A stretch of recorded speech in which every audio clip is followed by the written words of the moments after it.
My name is Crandon Dillard. I am the CEO of Afrime Studios and the creative director behind the Afro Futuristic RPG called Unyverse. I'm a self-taught Unreal developer, been working on this game since 2017. We are a Black-owned company that has people that work across 4 different continents. And so we're bringing the diaspora together to create this Afrofuturism, because you can't tell the story of Afrofuturism without the whole diaspora's input. So it's the way we built our company. Subject matter experts need to be telling these stories and telling our stories. And so that's how we do it. Cool. Let's start from the beginning. How did you cultivate this idea? How did you get your start? Let's take it back before that. How did you grow up? Were games sort of heavy in your life? Like, what was sort of the inspirations that you had to even sort of lead up to this sort of idea? Perfect question. So I'm originally from the south side of Chicago. I grew up playing video games since I was 5. Mm-hmm. So RPGs has definitely been a thing in our family to play. Back then, those were single player games. And I got older brother. My older brother would play the RPG to not have to give up the controller. He would let us answer the question. So if they tell you want to go left or right, he'd turn around and ask us, like, which way should I go? Right, so he continues to play, but we feel like we playing the game because we're giving him the directions on what to do. My older brother, he's like 6 years older than us. And so growing up with that and having video games as a large part of my life, I never thought I'd be in game development. What ended up happening was I'm at my old job, living the struggle and whatnot. My phone's off, so I couldn't call my fiance at the time. So I just go to sleep on my lunch break. And I wake up and I dream this world. And I'm like, oh my God, this is super dope. I got to tell this story. So I get to writing. I'm thinking I'm going to write a book. So I do about 6 or 7 chapters. And then I take it to my brother and some of the guys. I'm like, yo, check this out. I'm writing a book. And they read it and they're like, okay, this is dope. This is cool. But this would be even better as a video game. And that's when I was like, okay. And I started looking it up. And I was like, I guess I got to teach myself how to make video games. That's how it started. It was literally a book that I was trying to tell the story. And my brother told me I should turn it into a game. Here we are 8 years later, and we actually got a whole corporation and everything. That's pretty dope. You built it from the ground up. Yes. So give me a rundown of how your studio operates. Is this the only game you've been working on, or sort of like, how have you sort of navigated your way, you know, being sort of a new player as you're trying to work on these different skills? Game development isn't an easy skill. How did you self-teach yourself to, you know, be able to navigate your way into making this thing work? So my parents always said that they always had the saying that there's nothing you can't do, just things you don't know how to do. And so when I was 7, bought our house for $1. It was condemned. We lived in the attic, and he would go to the library, read books on carpentry and electricity. And he had 3 sons. So, of course, he's not going to go pay nobody to go to work. Right. He going to learn it, and then, hey, sons, we're going to go and do it. So I grew up watching a man teach himself how to build a house and pass that information down to me. So when you're talking about, oh, I got to learn how to make a video game, like, we got something better. I could just go to YouTube, and cats are going to show me how to do it. Right. So I'm like, let me watch this tutorial. Okay, this is how I get it done. And then I'm gonna go do it. In game development, as long as you understand the basics, you can then extrapolate how to use that to do something else. I always tell people, if you learn those basics, the tutorials are not going to tell you how to make a full game. Right. They're going to tell you how to make a person punch. If I can make a character punch, I can make a character kick. I can just take that same idea, use 2 of the things I learned together, and now I can learn how to shoot. Being able to break things down into small pieces and understand those small pieces can be put together to build something bigger is how I did it. I tell people, so before this, I was flipping houses and driving for Uber. I still drive for Uber right now. That's how I was able to fund it, because I also learned when it comes to game development, I don't know how to do 3D models. So I got to go find some cats to do it. But I'm making an Afro-futuristic game. So who am I going to hire? I'm going to find artists in Africa because I'm trying to do Afrofuturism. It just so happens that that was cheaper. I could afford to pay my own salary and pay their salary. And so now I'm able to get them, and they're able to live comfortably and work with me while I'm writing the code, and they can give me the art that's going to make people stop and look and listen. And so you putting those teams together and just figuring out different parts and pieces. My business partner, I met him driving for Uber. He gets in my car and I'm telling him I'm making a video game. And it just so happens that he's a 25-year industry veteran. You don't know who you're meeting, so you just got to continue to talk, continue to sell yourself. Over the last 7 years, I've picked up 18,000 people.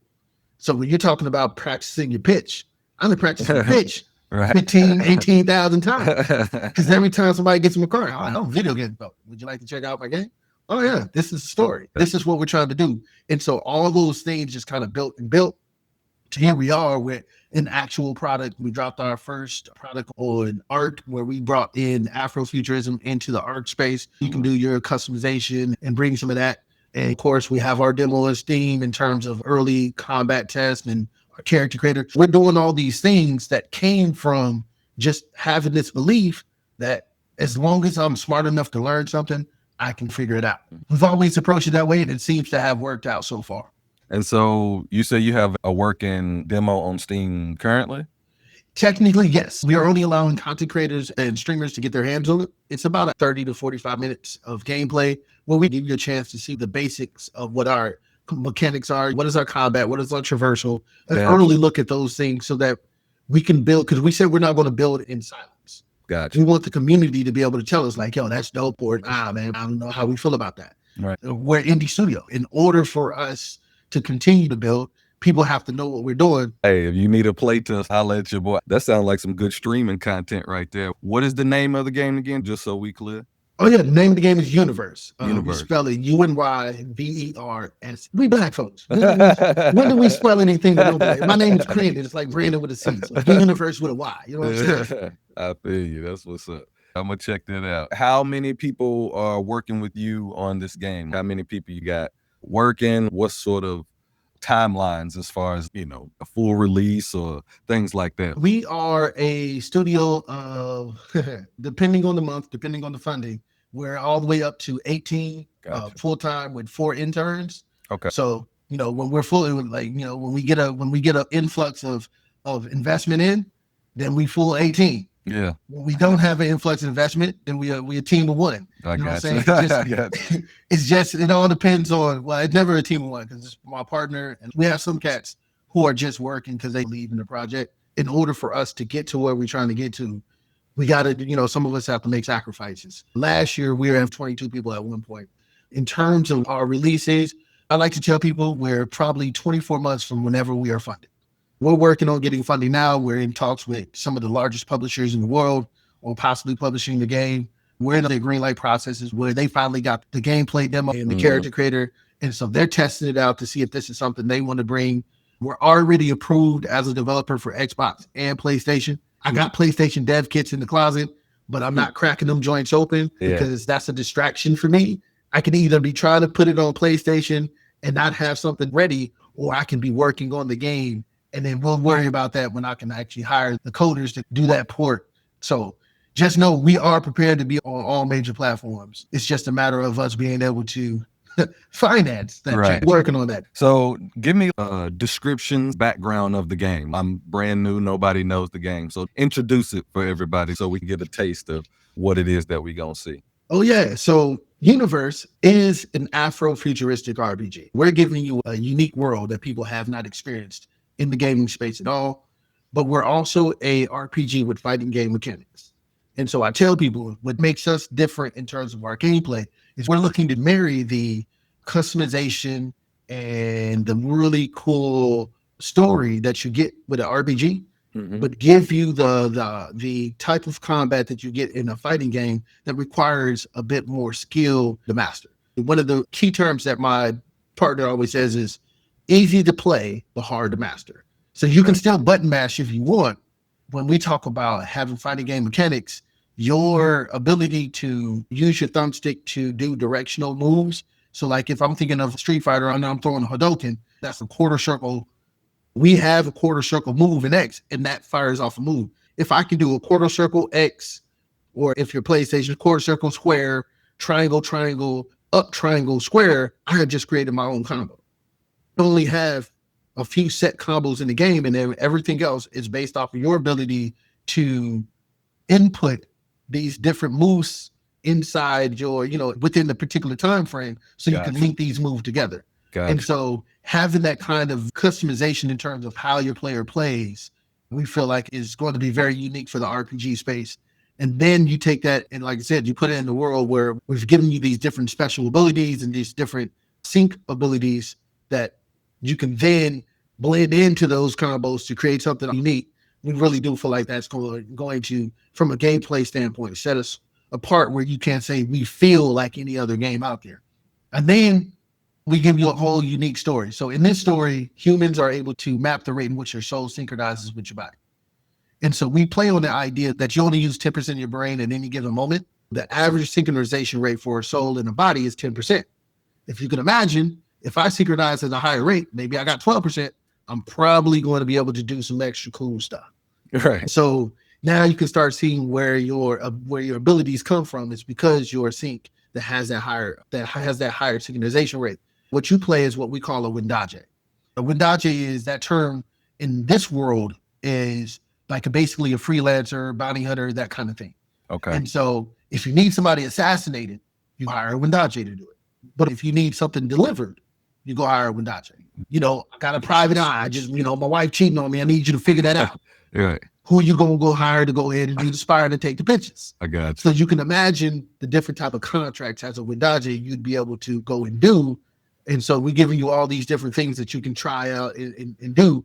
And so what it is you are a young person that grew up in the military, because the military looks for these special kids, and then they offer the family money and be like, hey, you know what? If your child is special, send them us. We're going to teach them how to be all they can be, and we're going to take care of the family. You grew up as one of those kids given over to the military. So you can imagine if I grew up all my life being told when to do, when to move, when to jump, who to fight, who to shoot. If I get a chance to get out, I'm probably going to get out. If you get out, like I want to control my destiny, and you go holler at your auntie who's already a Wendaje. She the baddest Wendaje on the planet, and you be like, auntie, I don't know what to do. And she like, funny you call. I'm ready to retire. Let me teach you how to be a Wendaje. Come holler at me. So you go holler at your auntie. So this is the start of the game. You're learning how to be a Wendaje. You get to her planet, you find out there's this resource on the planet that everybody want to get their hands on.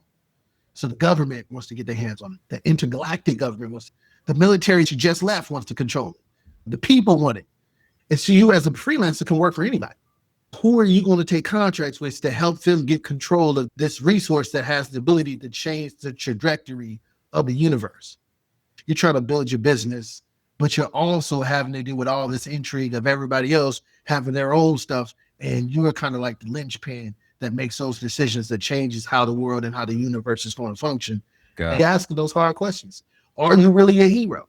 If a corporation comes, it's like, yo, I'll give you $1 million to sabotage this mine. Are you going to be like, nah, I'm for the people? Or are you going to be like, yeah, this is very much. So we really want you to be asking those questions and understand that your decisions really have an effect on the way the world operates.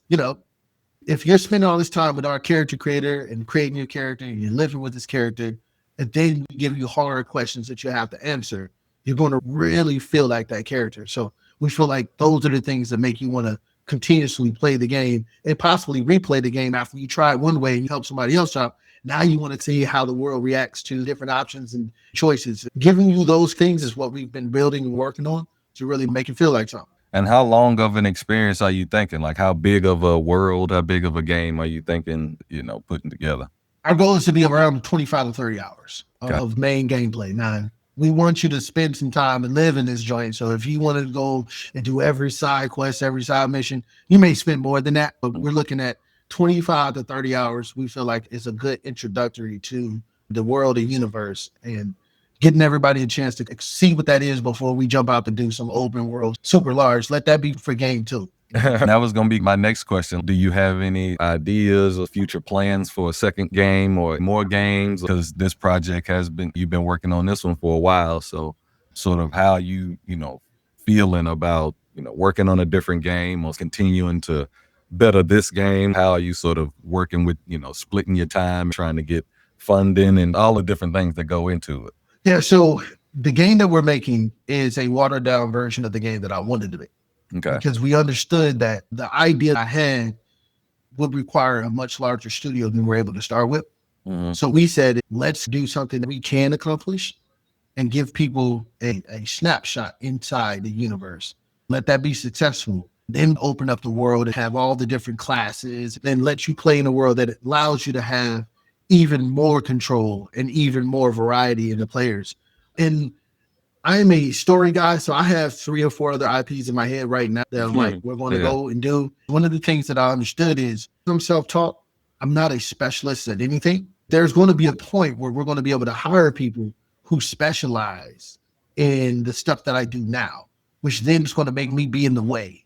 If I'm in here actually working and writing code, if I go get a specialist, you're not having to learn what I'm having to teach myself. So what I'm going to do is step away from actually code in hand, continue to be the creative director, but on my own time, I'm going to be starting and building the groundworks for the next game. And so that by the time this comes out, the next IP that I want to do is already fleshed out, already has a gray box and mechanics are built and all that, because that's what I'm doing. Because game development is fun to me. When you're the CEO, sooner or later, you're going to get out of actually developing and more in running and leading and doing those things. But I don't ever want to stop developing. And so what I'm going to do is work on the next IP in my own time as my passion project outside of work.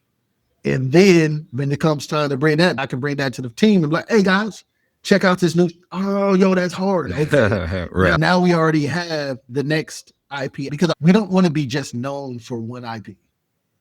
We want to bring multiple different stories, multiple different types of games, and multiple different genres. We don't just play one type of genre. Studios like CD Projekt Red, and they got The Witcher, but they also have Cyberpunk. Those are 2 different games, similar in a sense, but 2 different worlds, 2 different feels. If they can do it, why can't we?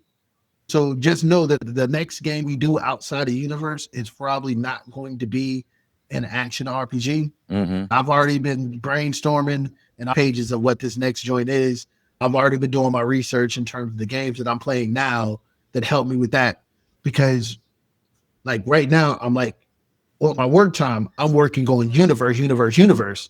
So once I turn off, I'm like, all right, I got to do something other than Unyverse because I spend 10, 12 hours a day doing Unyverse. So when I'm not doing Unyverse, what am I thinking out? And so I'm already planning the next part.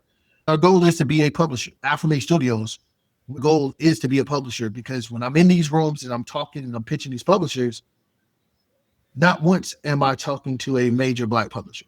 What's next for you? What do you ultimately want to become? I know you said you want to be a publisher, but within that, like, what is it that you want to see come to fruition? Like, what is it that you ultimately want to accomplish? Like your big picture, 10,000 foot view of success. What does that look like for you? For me, I'm a storyteller at heart. I want to see more media from us in sci-fi and fantasy. I want there to be a whole genre. That shouldn't be a one-off show. There should be 5 of those shows. Movies like that, Sinners, we shouldn't be like, Sinners was super dope, but it's like, why is that the only one we got? I want to be a catalyst that makes those kind of productions normal. You know what I'm saying? And so that's what Afrime Studios is set out to do, get to a point where we have our rock star, it's Black owned. And we can be unapologetically ourselves, telling our story to not be told that our stories can be monetized, but we can't be the ones to control that. And so that's my goal. My goal is to get to that point and do it in the gaming industry and in the media industry in general. Gotcha. If I'm successful at what I set out to do, Afrime Studios will have one of the dopest animes, one of the dopest games, one of the dopest live actions. Like, you want to come to us and you're like, everything they do, they hit, they don't miss. Right. By doing that, we feel like we will inspire enough of us, then it will be the expectation. Because I think one of the issues I see right now in Black art, especially when it comes to behind the camera, we kind of just expect the cameras to be a little bit bad, the color grading to be a little bit, the sound to be a little bit bad. We'll be like, but at least they try. Right. And I'll be like, nah, that can't be the norm for us. Like, that's okay for you to be getting your start and that's what it is. But there's a bar we should shoot for. You go back and look at the Cosby's 48 movies together. I didn't know that Curtis Mayfield was doing a sound design. And you being a music guy. Oh, yeah. So how many producers and whatnot don't know that is a lane that they can get their money and they can get their bread up? It's not just doing beats, but actually learning how to score a movie, score a TV show. There's so much more to the industry and entertainment than what we know because we're so used to only being the artist. And I mean, that's so true though, because I mean, for me, like, yeah, having a song that hits the charts and all that stuff, yeah, that would be cool. But having your song in a video game lasts way longer, especially if it's a game that is super popular. That's how you get addicted to songs right there. And like you said, that is a good way to get your, sync licensing and getting all your kind of collecting money a different way if you understand the numbers of it. So, and I mean, if you're independent, then I mean, that's even stacking it up more. That makes a lot of sense. generally speaking, our culture has been the primary dominant popular culture around the world. But there are spaces where we act like our music doesn't work. If I'm looking at a sci-fi or a fantasy movie, we have an idea that this is what it sounds like. But nobody came to us and said, what does this sound like to you? We've only gotten that vision from one perspective. And so that's why when you listen to the soundtrack and you listen to everything that's behind Unyverse, you're like, wait a minute, this is sci-fi? Yeah, this is sci-fi, bro. Sci-fi doesn't have to sound like Star Wars. Hollywood sort of mainstream sound. When you think of sci-fi, you think of Star Wars, or the mainstream, big, super Hollywood budgeted, whatever the case may be. But you said that doesn't necessarily have to be the case. That's not really something we've ever seen. So that is sort of interesting, having a different twist on it. I'm gonna pull it up and make sure that I can, because I'm definitely gonna be interested in the music parts. Most of your mainstream movies and music, they go by, they're based off of Hans Zimmer's scoring. But who said that's the only way to go about doing it? If I'm doing something that is a reflection of Afro-descendant culture, Hans Zimmer is probably not the guy for that. Wouldn't I be pulling somebody who is of the culture to then tell me what that sounds like? Because, if you're from the hood, there's certain things that you listen to when action is going down, when there's smoke to be had. There's certain things you listen to get turned up, right? Yeah. Certain producers make this kind of music that you like. Do you ever hear that in a movie? No, I don't hear it in a movie. Why? Because the people behind the movie aren't us. So when we go to do these things, the reason why Unyverse is going to be different is all our accents are going to be pulling from Black accents from around the world. So in that sci-fi space, if you think about it, whenever you have a character who's supposed to be smart, they generally have a British accent. Who's decided that that is the accent for intelligence? Why can't it be a Nigerian accent for that? Because a Nigerian accent is going to be, especially you get an old Nigerian man, that's going to sound very unique. Why can't it be a Geechee accent? Who's to say that these accents don't belong in these spaces? If the universe is filled with people that look like us, then you kind of expect that to be there. By doing this, we start changing the idea of what we see about ourselves. The goal is to make sure that we really show us in a way that shows that the people who make this really love our culture. And when we say our culture, I mean in Afro-descendant culture from around the world, because it's not just African-American culture. Right. It's part of this. And I think that's that uniqueness of highlighting those things, our music, our passion, our sound, is really going to be the thing that when you see it, you're like, that looks different. That sounds different. That feels different. Oh yeah, that's different. And that's why we just continue to do what we do. Let the haters be the haters. Cool. Just give us a last rundown of how people can find the game, people can find you, socials, all that good stuff. So to plug yourself here. All right. Well, you can find us at unyverses.com. That's UNYVERSES.com. You can find us on Instagram under Unyverses.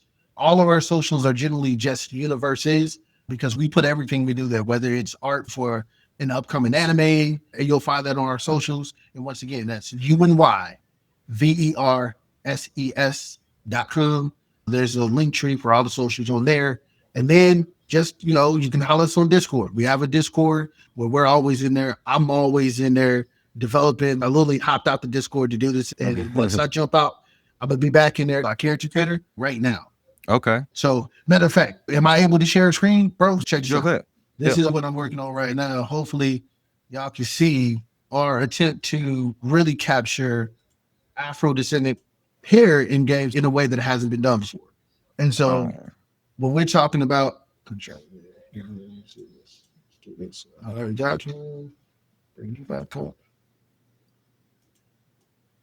being able to show the texture style that you get with our hair. Like, this is why I tell people, we do things that other companies that got lots and lots of dough are not doing.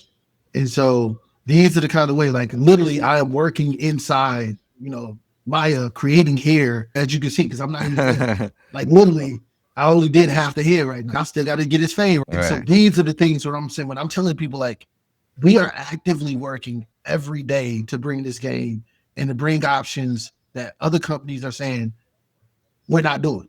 And we're like, cool, you ain't got to do it. We're not telling you have to, but we're going to show you what happens when you do. Making sure people understand we take this very seriously, making sure our representation is great. Because if we can do us better than anybody else does us, we're going to have the best character created. Because it's not a struggle to get a good-looking white character or a good-looking Asian character in the game. That's already been perfected. But once we perfect us and then do what everybody else is already doing, you ain't going to want to go nowhere. This is the hardest thing I've ever seen. I just wanted to bring that up to give you an idea. That's dope. When I say I'm working, like I'm actively working day in, day out on creating a quality product. And you guys just saw the back end behind the scenes of what it looks like before we put it into Unreal. Very detailed. You ain't really going to be able to get somebody with a fade, you know what I'm saying, like that. And most really any other game you can think of. I'm trying to think of a game where you really have a lineup like that. That's dope, man. Keep up the good work.